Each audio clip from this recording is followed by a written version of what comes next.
नमस्कार दोस्तों, आपका मेरे चैनल टीआरबी मोटिवेशन में बहुत बहुत स्वागत है। आज मैं फिर आपके लिए एक और नई कहानी लेकर आया हूँ। कहानी का नाम है किसान का सबक। एक बार एक राजा था, तो उस राजा का जो ज्योतिषी था उसने ज्योतिषी सिरदह में राजा पर इतना विश्वास जमा लिया था कि राजा बिना मुहूर्त जाने कोई काम नहीं करते थे।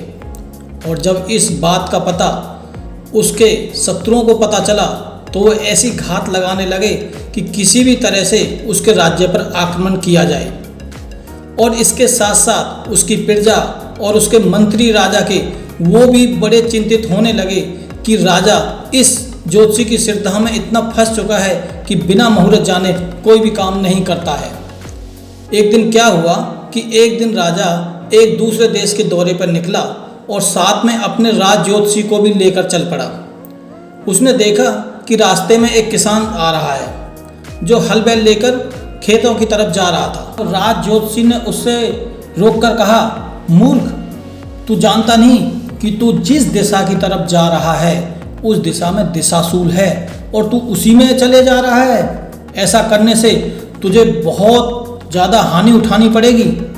अब किसान तो किसान, वो बेचारा दिशाशूल के बारे में कुछ नहीं जानता था। उसने जब देखा कि राजा के साथ राज ज्योतिषी है तो उसने बड़ी नम्रता से कहा कि मैं तो हर रोज़ इसी दिशा में जाता हूँ और हो सकता है कि उसमें दिशाशूल होने वाले दिन भी होते होंगे। यदि आपकी द्वारा कही गई ये बात सही है तो न जाने मेरा कब का सर्वनाश हो गया होता।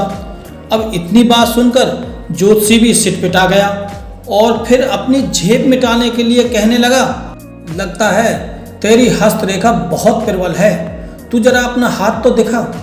अब किसान ने हाथ तो आगे बढ़ा दिया किंतु हथेली नीचे की तरफ रखी।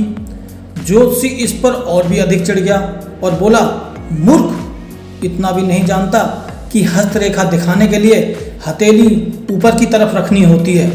किसान बहुत मुस्कुराया और बोला कि ज्योतिषी साहब, हथेली तो वो फैलाए जिसे किसी से कुछ मांगना हो।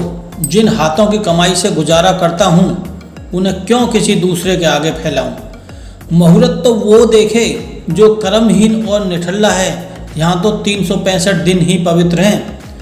ज्योतिषी महाराज कुछ समझे ये तो पता नहीं, लेकिन महाराज को सद्बुद्धि अवश्य आ गई और उन्होंने हर राज्य के हर कार्य से आत्मिक संबंध बना लिया और राजकोट में शुभ मुहूर्त देखने की परंपरा छोड़कर बाद में अपना सारा राज्यकाल हर पल जनता की सेवा में ही गुजारा।